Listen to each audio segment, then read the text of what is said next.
12th खत्म हो चुकी है और खत्म होने के बाद वो कॉलेज के अंदर जा रहे हो, देख रहे हैं कि यार किस प्रकार से थोड़ी बहुत इनकम हमारी बन सकती है, या फिर इनकम चाहे कम रह जाए, एटलीस्ट हमें एक्सपीरियंस और एक्सपोजर मिल जाए इंडस्ट्री का। और आप में से काफी सारे बच्चे, इतने सारों में से कुछ ऐसे बच्चे भी होते हैं जो कि कॉलेज को आगे परस्यू नहीं कर रहे होते हैं, वो देखते हैं कि यार हमें एक फुल टाइम जॉब अपॉर्चुनिटी भी मिल जाए।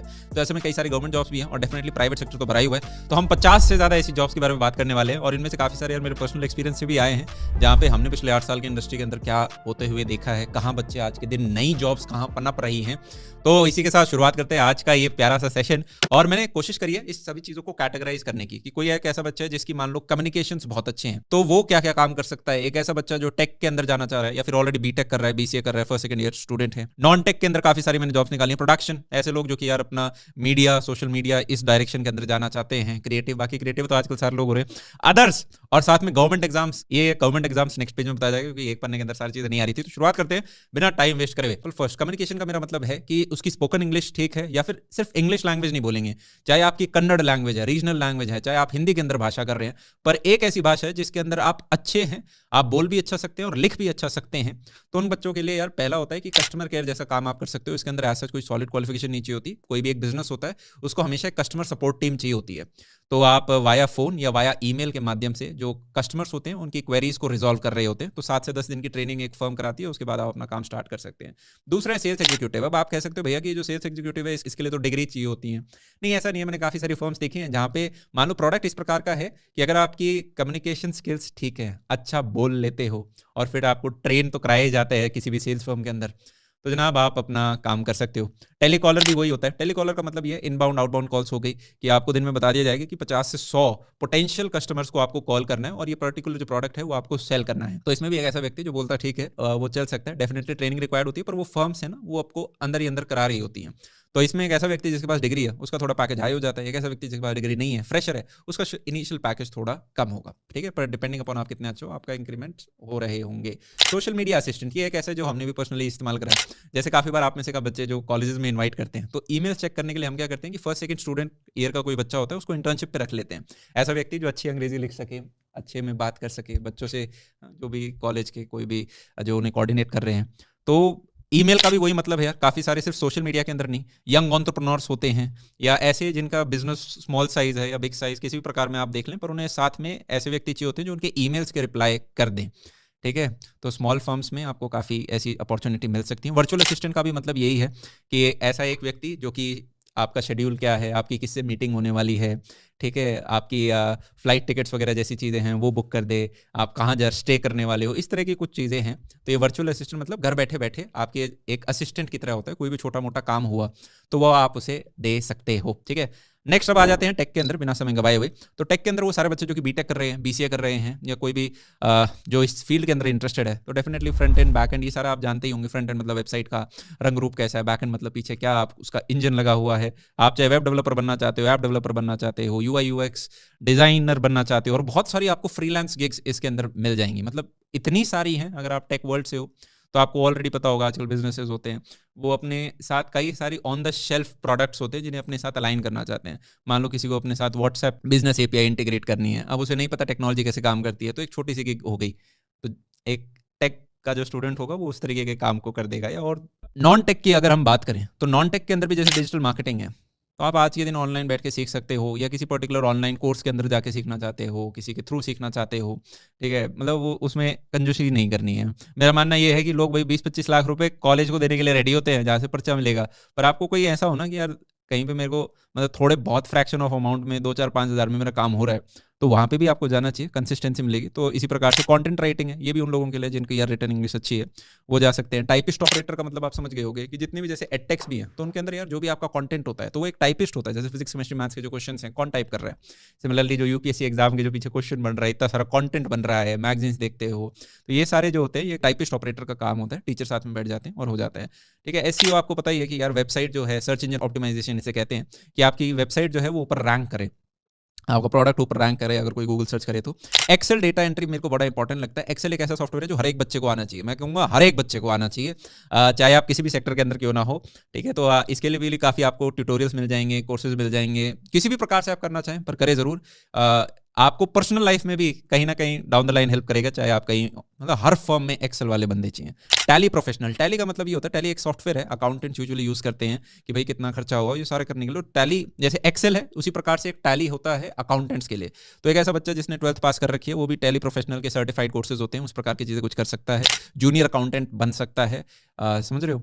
तो इस तरह की मैंने कुछ चीज़ें निकाली। फिर प्रोडक्शन के अंदर ये तो हमने सारे यार बहुत क्लोजली देखे हैं। आप ग्राफिक डिजाइनर बन सकते हो, वीडियो एडिटर बन सकते हो, एनिमेटर बन सकते हो, photographer, videographer, studio operator. Studio operator मतलब कि काफ़ी जगह पे जो स्टूडियोज होते हैं तो लाइटिंग हो गई या कैमरा का सेटअप हो गया या किसी वेन्यू के ऊपर, तो वो इन सभी चीज़ों का ध्यान रखते हैं, उस व्यक्ति को स्टूडियो ऑपरेटर बोला जाता है। लाइव स्ट्रीमिंग हो रही है तो ओबीएस के साथ कनेक्ट करा दिया, इस व्यक्ति को स्टूडियो ऑपरेटर कहा जाता है। ठीक है। फिर मैरिज प्रोडक्शन, ये एक बहुत बड़ा बिजनेस है। मतलब मैंने काफ़ी सारे यंग स्टूडेंट्स को देखा है जिनको कैमरा चलाना आता है, वीडियोग्राफी, फोटोग्राफी आती है, तो जैसे ही शादियों का सीजन आता है तो ये छोटे छोटे गिग्स ले लेते हैं। एक बहुत ही बड़ी इंडस्ट्री है मैरिज इंडस्ट्री, राइट। और ये एक तरह से फ्रीलांस काम करते हैं, एक दिन के 2 से 4 हज़ार रुपये तक अगर आप अच्छे हैं तो और भी बेहतरीन आपको मिल सकते हैं, जब तक आपको वो काम गिग मिल रही है, राइट। स्क्रिप्ट राइटर आप समझ ही गए होंगे कि चाहे सोशल मीडिया के अंदर आजकल इतने सारे यूट्यूब चैनल्स हो गए, वहाँ पे पीछे स्क्रिप्ट राइटर होता है, या कोई छोटी टीवी सीरीज मूवी वगैरह, समझ गए तुम, तो स्क्रिप्ट राइटर वाले काम हो गए। ट्रांसक्राइबिंग क्या होता है कि कोई वीडियो है या कोई ऑडियो है तो जो वो बोल रहे हैं उसको टेक्स्ट में लिखना, ये ट्रांसक्राइबिंग है। अब लास्ट टाइम मैंने जो इस वीडियो को बनाया था तो काफ़ी सारे आपको यूँ लग रहा होगा भैया ये सीख तो जाएंगे पर इसके बाद जॉब अपॉर्चुनिटीज़ कहाँ मिलेंगी। तो दुनिया भर के प्लेटफॉर्म है। आप जैसे फॉर एग्जाम्पल वेब डेवलपर बन गए हो, तो वेब डेवलपर बनने के बाद बस ये लिख दो कि भाई फॉर एग्जाम्पल आपने मर्ज स्टैक सीख रखा है, मर्ज स्टैक वगैरह क्या है आपको नहीं पता है, तो वेब डेवलपमेंट के रिगार्डिंग में हमने अच्छे से वीडियो बना रखा है, उसको आप देख सकते हो। ऐप डेवलपमेंट के रिगार्डिंग में हमने वीडियो बना रखा है, उसे देख सकते हो। फ्रंट एंड क्या होता है, बैक एंड क्या होता है, ये वीडियो हमने बना रखे हैं, वो आप अच्छे से देख सकते हो। तो आप जाओ naukri.com पे या फिर आप सिर्फ गूगल पे जाओ कि मुझे video editor jobs near me, इतना सर्च कर देना और आपको दुनिया भर के प्लेटफॉर्म दिखेंगे। आपको लिंक्डइन के ऊपर जॉब पोस्टिंग दिख रही होंगी, इंडीड के ऊपर जॉब पोस्टिंग दिख रही होंगी, आपको अपवर्क के ऊपर फ्रीलांसिंग का काम दिख रहा होगा, आपको freelancer.com के ऊपर काम दिख रहा होगा। तो ये मैंने कुछ जस्ट वेबसाइट्स बताई हैं, नौकरी भी इनमें से एक है, इंटर्नशाला में भी आपको कुछ मिल सकती हैं, ठीक है। तो इस तरीके की जो है वो आप डेफिनेटली एक्सप्लोर कर सकते हो। अब कुछ और अदर कैटेगरी में है, अदर मैंने इसलिए लिखा है क्योंकि मुझे समझ नहीं आया है किन कैटेगरी के अंदर लिखूं, और इनमें से काफी सारे होंगे जो ओवरलैप भी कर रहे होंगे। जैसे रेफर एंड अर्न है, काफी सारे, जैसे अमेजोन के ऊपर भी आप चाहो तो रेफर एंड अर्न कर सकते हो कि मान लो मैं अपने वीडियो के नीचे एक अमेजोन की किसी प्रोडक्ट का लिंक लेता हूँ और आप उसे परचेज करते हो तो एक छोटा कमीशन मुझे मिल रहा होगा। इसी प्रकार से कई सारे लोग हैं जो कि मान लो अपने ब्लॉग की वेबसाइट्स बना लेंगे या सोशल मीडिया पे चैनल्स बना लिए, और उस पर्टिकुलर डोमेन के जो प्रोडक्ट्स हैं अगर आप अपने डिस्क्रिप्शन बॉक्स में एक लिंक के साथ देते हो तो यूजर को सीधी लिंक मिल गई और जो क्रिएटर होता है उसे कमीशन। तो ये एक रेफर एंड अर्न टाइप की चीज हो गई। एफिलिएट मार्केटिंग, ओहो कट गया। एफिलिएट मार्केटिंग, इसका मतलब क्या होता है कि भाई आपने कोई एक चीज पकड़ी, आपने किसी को रिकमेंड करी, अगर वो भी उस चीज को परचेज करता है तो आपको एक कमीशन मिल जाता है। ट्यूशन, इसको आप ऑफलाइन ऑनलाइन हर प्रकार से कर सकते हो। मैं काफ़ी सारे स्टूडेंट्स को जानता हूँ, बीटेक स्टूडेंट्स, जो कि अपने आस पड़ोस के एरिया में ऑफलाइन ट्यूशन दे देंगे, आज के दिन 1-to-1 ऑनलाइन ट्यूशन भी दे देते हैं। आपको और कोई पर्टिकुलर स्किल आती है, आप टीचिंग असिस्टेंट बन सकते हो, जैसे कोडिंग के अंदर काफ़ी सारा टीचिंग असिस्टेंट का कल्चर है। टूरिस्ट गाइड, इसके लिए काफ़ी सारे गवर्नमेंट के भी हैं, मैं आगे स्लाइड में आपको दिखा रहा हूँ। ट्रांसपोर्टेशन के अंदर काफ़ी फुल टाइम कुछ बच्चे होते हैं जो ड्राइवर वगैरह इन सब के लिए चले जाते हैं। इंश्योरेंस एजेंट, काफ़ी सारे इंश्योरेंस एजेंसीज हैं जो कि आपको शुरुआत में थोड़ी ट्रेनिंग देंगी, उसके बाद आपका टेस्ट लेंगी और उसके बाद आपको एक एंट्री लेवल जॉब दे देती है। अर्बन कंपनी, मैंने अपनी तरफ से एक एग्जांपल और देना चाहा। आपने सुना ही होगा जैसे आजकल घर में आपके आ जाते हैं ऐसे लोग जो कि आपको हेल्प करते हैं। मान लो आपको सैलून नहीं जाना पड़ता है, आपके चाहे एसी रिपेयर वर्क हो गया और दुनिया भर के आप लोग जानते ही होंगे। तो इन सभी के रिगार्डिंग अब ऐसे प्लेटफॉर्म्स आ चुके हैं, सिर्फ ये नहीं, ये कोई प्रमोशनल वीडियो नहीं है, जहाँ पे आप एज अ प्रोफेशनल जा सकते हो, वो आपको ट्रेन भी करेंगे। मुझे कुछ प्लेटफॉर्म्स हैं जो मतलब उसके लिए कुछ चार्ज कर सकते हैं, कुछ हैं जो कि शायद उतना चार्ज ना करें, राइट। और वहाँ पे 2-3 महीने की ट्रेनिंग के बाद उधर आपको काम मिलना स्टार्ट हो जाएगा। ये कुछ यार मैंने चीज़ें आपके लिए यहाँ पे एक्स्ट्रा लिखी थी, फिर मैं सोचा चलो नेक्स्ट पेज में लिख देता हूँ। ये इंश्योरेंस एजेंट वाला भी मैंने ये बताया था, शॉर्ट टर्म कोर्सेज होते हैं एजेंसीज के, उसके बाद आपको बस टेस्ट क्लियर करना होता है। स्किल सेंटर्स भी बहुत सारे बना रखे हैं, एनएसडीसी की वेबसाइट है जो कि आप चेक कर सकते हो, उस पर सारे कोर्सेज फ्री होते हैं और डिप्लोमा आपको मिल जाता है वोकेशनल कोर्सेज के अंदर, ठीक है। कुछ ऐसे काम जैसे लोकल इलेक्ट्रिशियन वगैरह, इस तरह की चीज़ें हो जाती हैं। टूरिज्म गाइड, गवर्नमेंट एग्जाम होता है बाय टूरिज्म डिपार्टमेंट और फिर आप टूरिस्ट गाइड बन सकते हो, जो मैंने आपको शुरुआत में बताया था, राइट। और कंस्ट्रक्शन के अंदर आप क्राफ्टमैन इन आर्किटेक्चर, ये कुछ ऐसी चीज़ें मैंने बस कुछ लिखी हैं, समझ रहे हो। अब हम मूव करते हैं यार गवर्नमेंट एग्जाम कैटेगरी के अंदर। तो काफी सारे गवर्नमेंट एग्जाम्स हैं जो आप 12वीं की बात कर सकते हो। तो उनको यार मैंने एक डॉक्यूमेंट करके यहाँ पे लिख दिया इनके नाम, और साथ में नीचे इनके बारे में लिखा है कि क्या सैलरी है, क्या क्या सिलेबस इनसे पूछा जाता है, कितनी वैकेंसीज इनमें यूजुअली निकलती हैं। सबके बारे में काफी सारी डिटेल नहीं है, पर थोड़ा थोड़ा आपको आइडिया लिख जाए जिससे कि आप गूगल पे जाकर सर्च कर पाओ। तो जूम करते हैं। सबसे पहले तो यार एनडीए, जिसके बारे में आपको पता ही होगा, नेशनल डिफेंस अकेडमी का एग्जाम होता है। काफी सारे बच्चे इसकी तैयारी कर रहे होते हैं अपने 11वीं-12वीं के दौरान, जिससे बाद में आगे जा पाए। और साथ में एक और चीज होती है एसएससी। आपने नाम सुना होगा कि यार लोग यूपीएससी के बाद एसएससी की तैयारी कर रहे होते हैं। भैया इसके लिए ग्रेजुएशन नीचे होता है क्या?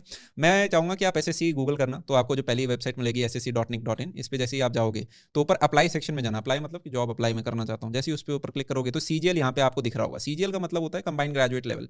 ये होता है उन लोगों के लिए जिन्होंने ग्रेजुएशन कर ली है, पर एक साथ में सीएचएसएल भी दिखेगा जो कि होता है combined higher secondary level examination. इसका मतलब जो वो बच्चे जिन्होंने 10+2 ही किया है, तो उनके लिए कुछ एग्जाम्स यार और कुछ पोजीशंस हैं जो कि निकल रखी हैं। जैसे कि आप अपर डिवीजन क्लर्क बन सकते हो, लोअर डिवीजन क्लर्क हो गया, पोस्टल असिस्टेंट हो गया, डेटा एंट्री ऑपरेटर हो गया, ठीक है, आपके असिस्टेंट हो गए। फिर इसी प्रकार से एसएससी का ही एक और एग्जाम है मल्टीटास्किंग स्टाफ। फिर साथ में जनरल ड्यूटी कांस्टेबल। ये जीडी के अंदर तो यार बहुत सारी वैकेंसीज हैं, अभी आपको मैं दिखाऊंगा अभी।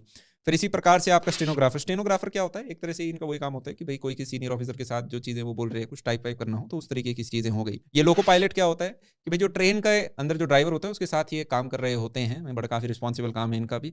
तो इस प्रकार की काफी सारी सिक्योरिटी फोर्सेज हो गई कि भाई बीएसएफ हो गया, सीआरपीएफ हो गया, सीआईएसएफ हो गया। इनके आपने नाम आई होप सुने होंगे, ठीक है। With in border police forces हो गई, सेंट्रल इंडस्ट्रियल सिक्योरिटी फोर्सेज हो गई। फिर इसी प्रकार से एक चीज मैंने एक्स्ट्रा और लिखी है इस साल के अंदर, चाहे आपका अग्निवीर हो गया, ये नई चीज आई है। इसमें आप 4 साल सरकार के लिए काम कर रहे होते हो, सर्व कर रहे होते हो नेशन को, और उसके बाद 25% है जो इनमें से उनको सिलेक्शन मिल जाता है। पर वो लोग जिन्होंने यार अग्निवीर के थ्रू गए हुए थे, उन्हें कुछ और गवर्नमेंट जॉब्स के अंदर कुछ है ना, एक तरह से उनके लिए स्लॉट फिक्स कर दिए जाते हैं कि भाई 10% सीट अग्निवीर कैंडिडेट्स के लिए होंगी, राइट। इसी प्रकार से ये आप इंडियन आर्मी को ज्वाइन कर सकते हो टेक्निकल ब्रांचेस के अंदर भी, तो उसके बारे में भी हमने थोड़ा सा नाम लिख दिया है। अब जैसे हमने एसएससी सीएचएसएल के बारे में बात किया था, तो इसके अंदर क्या क्या इनकी पे स्केल होती है वो यार हमने यहाँ पे लिख दी है 7th पे कमीशन के हिसाब से जो भी हैं, आप इनको देख सकते हो। मैं जल्दी से बस स्क्रॉल कर रहा हूँ। आप में से कुछ का डाउट हो सकता है कि भाई ये एसएससी जो एमटीएस के एग्जाम है इसके अंदर मतलब पूछे क्या जाते हैं 10+2 के बाद में। तो यहाँ पे आप देख सकते हो इंग्लिश लैंग्वेज का टेस्ट होता है, आपका जनरल रीजनिंग वगैरह, इंटेलिजेंस, ये सब एप्टीट्यूड की होगी, अवेयरनेस होगी, ठीक है। पेपर 1 पेपर 2 है इनके अंदर। तो ये यार आपको फिर है ना, अब यूट्यूब के ऊपर जाना है और सर्च करना है एसएससी एमटीएस एग्जाम, और उसके बाद कुछ वीडियोस आएंगे, उन वीडियोस को आप देखना 10-15 मिनट के, तो आपको एक बेटर अंडरस्टैंडिंग और हो पाएगी। यहाँ पे तो आप ये सोचो कि मेरे को पता चल गया। अब जैसे एसएससी जीडी है, इसके अंदर 50,000 वैकेंसीज हैं, राइट। और वही सारी जो फोर्सेज हैं उनके बारे में फिर से लिख दिया कि इन सब के अंदर आपको यार यहाँ पे वैकेंसी मिल रही होंगी, राइट। कितनी देर का पेपर होता है, क्या इनमें पूछा जाता है, तो वही है आपकी जनरल नॉलेज हो गई, रीजनिंग हो गई, मैथमेटिक्स हो गई, इंग्लिश हो गई, वही सारी पूछी जाती है। और एक चीज़ और, जैसे मैंने आपको कुछ बताए थे, तो यहाँ पे आप कोई बोल सकता है अर्बन कंपनी में मैं कैसे जाऊँ, मतलब एज अ प्रोफेशनल कैसे हायर हूँ। तो बस कुछ नहीं, सर्च करोगे तो आपको मिल जाएगा। देखो भाई अपना नंबर शेयर करो, कांटेक्ट करो, और 40,000 से लोग यहाँ पे ऑलरेडी काम कर रहे हैं। कोई पेड प्रमोशन वगैरह नहीं है यार, मैं तो यूँ देख रहा हूँ कि ठीक है कोई बच्चा देख रहा है, हो सकता है कुछ बच्चों के लिए काम की चीज़ हो, तो वो सब लोग देख सकते हैं। को स्वयं मेहनत करनी होगी, खुद की कोर स्किल्स के भी ऊपर काम करना है। कोर स्किल समझ गए, मतलब जो मेन काम हो गया, जैसे एक सॉफ्टवेयर इंजीनियर के लिए हो सकता है कि भाई उसको डेवलपमेंट आता है क्या, डीएसए आता है क्या, वहीं पे साथ में आपकी जो सॉफ्ट स्किल्स हैं, मतलब कि आपकी कम्युनिकेशन स्किल्स हो गई, आपका पर्सनैलिटी कैसा है। मैं अपने काफ़ी सारे बैचमेट से बात करता हूँ जो कि इंडिया या बाहर इंटरनेशनल यूएस वगैरह में काम कर रहे हैं, अच्छे अच्छे कंपनीज में काम कर रहे हैं, तो वो कहते हैं कि यार अमन, काफ़ी बार हमने नोटिस किया है कि ज़रूरी नहीं है कि आप बेस्ट कोडर हो, आप शायद बेस्ट कोडर ना हो उस कंपनी के अंदर, पर अगर आप चाहे बीच के लेवल के भी हो, पर आपको अपना काम दिखाना अच्छे से आता है, आप कम्युनिकेट अच्छा कर पाते हो, तो पूरी टीम को यूं लगेगा कि यार ये बंदा बहुत एक्टिव है, बहुत काम करता है, मीटिंग्स के अंदर भी काफ़ी अच्छी बातें करता है, इनिशिएटिव्स लेकर आता है, ओपिनियंस देता है।